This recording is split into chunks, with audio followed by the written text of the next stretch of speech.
She was one of the most formidable ships in the US Navy, a proud vessel that had served as the flagship of the Fifth Fleet. She played a crucial role helping to end World War II, but it was her final secret mission that would cement her name in history, becoming forever linked with one of the most harrowing naval disasters of all time. The USS Indianapolis was born of treaty and compromise, laid down in 1930 at the New York Shipbuilding Corporation.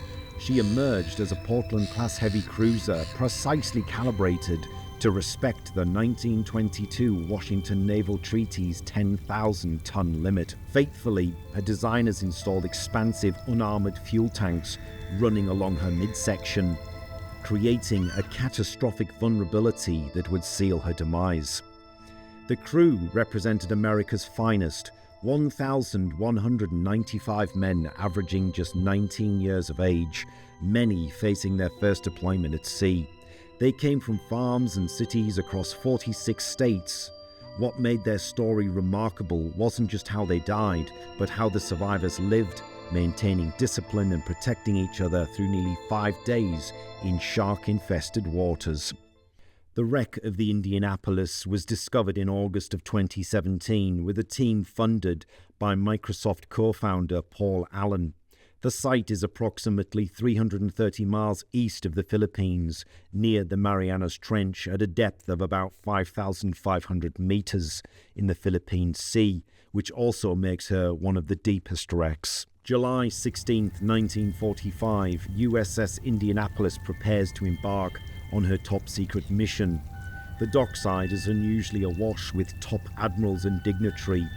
In her cargo hold are components for Little Boy, the atomic bomb that would soon be dropped on Hiroshima.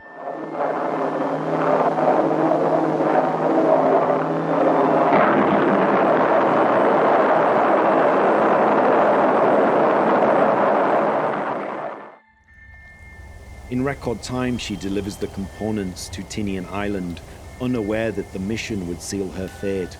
The ship's crew, mostly unaware of their deadly cargo, continue their duties with precision and discipline. The journey to Tinian is swift, and the ship reaches the island in record time. After unloading its cargo, Indianapolis is ordered to sail to Guam and then proceed to Leyte Gulf for training exercises. The crew expects a routine return to their operations, but fate has other plans. The I-58 was the largest Imperial Japanese submarine that prowled the Philippine Sea. In late July 1945, Lieutenant Commander Hashimoto captained this new advanced B-3 type submarine. It was equipped with Japan's Kaiten manned torpedoes. Controls were installed, giving the pilot full authority of the weapon. For days before encountering the Indianapolis, I-58 had searched for American targets. Her crew, knowing Japan's situation, grew more dire by the day.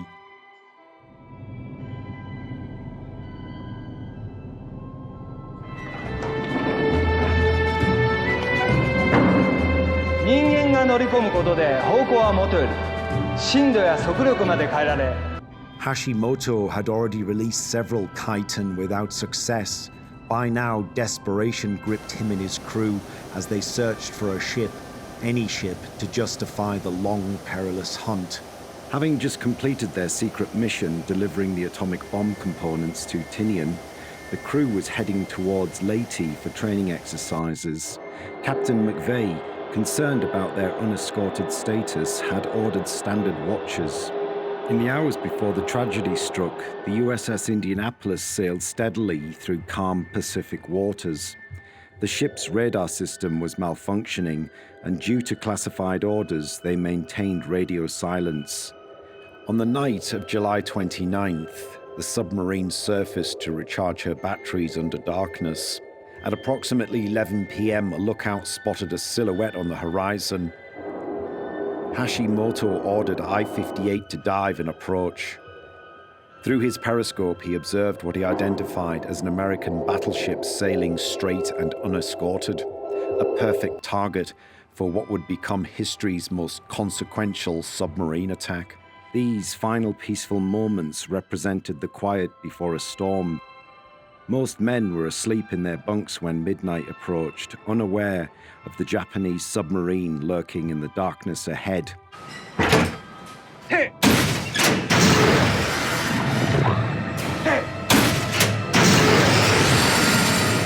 Just after midnight on July 30th, as Indianapolis sailed unescorted through the Philippine Sea, disaster struck. 2 torpedoes from the Japanese submarine I-58 ripped through her hull. The first torpedo destroyed much of the ship's bow, while the second struck near the fuel tanks and munition stores, causing massive secondary explosions. Captain Charles McVay III, who had been asleep in his cabin, rushed to the bridge to assess the situation. As darkness enveloped the ship, men desperately flung themselves into the water to avoid being burnt. At approximately 12:15 a.m., the explosions knocked out all electrical power, plunging the ship into darkness. Men who had been sleeping below deck were violently thrown from their bunks. Those on watch were either killed instantly or scrambled to respond. Within minutes, the bow began to sink rapidly. Seawater rushed through the gaping holes, flooding compartments and trapping many sailors. The bow continued to sink. The stern rose dramatically out of the water. The ship's propellers were still turning, creating a horrific scene as they lifted completely out of the water. And within just 12 minutes, she was gone beneath the waves, taking approximately 300 men with her. The survivors, many without life jackets or rafts, were left stranded in the vast open ocean. Drifting in the open ocean with no lifeboats or supplies, the men faced a relentless enemy, nature herself. Exposure, dehydration, and starvation took their toll, but the most terrifying threat lurked beneath the surface. The wounded and weak were the first to go. Survivors recall the horror of seeing shipmates pulled under, helpless against the relentless predators.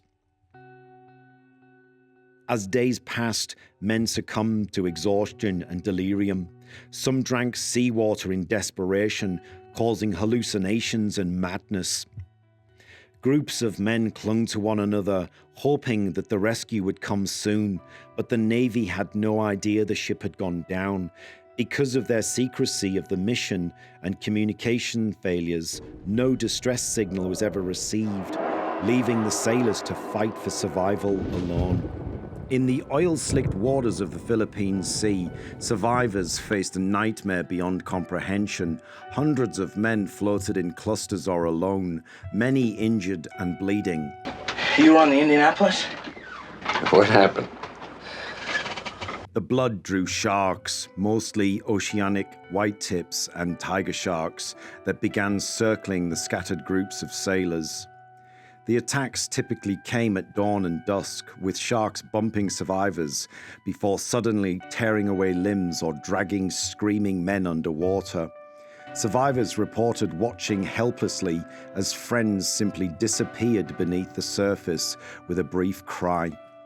Some men were attacked while delirious from drinking salt water, never realizing what took them. The discovery was purely accidental. It came unexpectedly when a routine patrol flight spotted the survivors.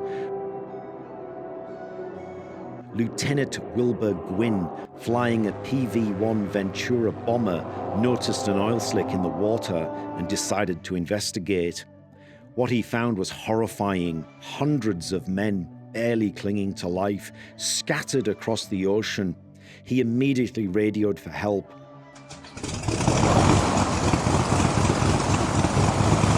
Soon, seaplanes and rescue ships were dispatched and arrived, pulling the survivors from the water. By the time rescue efforts were fully underway, only 316 of the nearly 1,200 crew members remained alive. By the time rescue ships arrived, only 316 men remained alive. The sinking of the USS Indianapolis represents more than just a maritime disaster. It raised serious questions about naval protocols, communication systems, and accountability.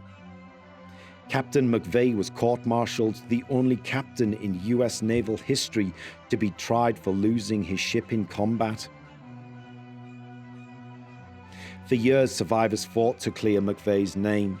In 2000, thanks to their efforts and the testimony of Commander Hashimoto himself, Congress passed a resolution exonerating the captain, but it came too late. McVay, who had taken his own life in 1968. For decades, the final resting place of Indianapolis remained a mystery. In 2017, an expedition led by billionaire and philanthropist Paul Allen located the wreckage over 5,500 meters below the surface. The discovery provided long-awaited closure for families and historians alike. The ship was remarkably well preserved, a haunting reminder of the tragedy that unfolded over 70 years ago.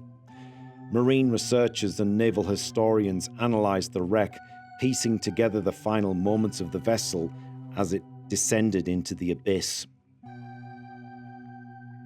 Today, the memory of the USS Indianapolis is honored at various memorials, including the National Memorial in Indianapolis, Indiana. Survivors and their descendants continue to gather, sharing stories of heroism, resilience, and sacrifice.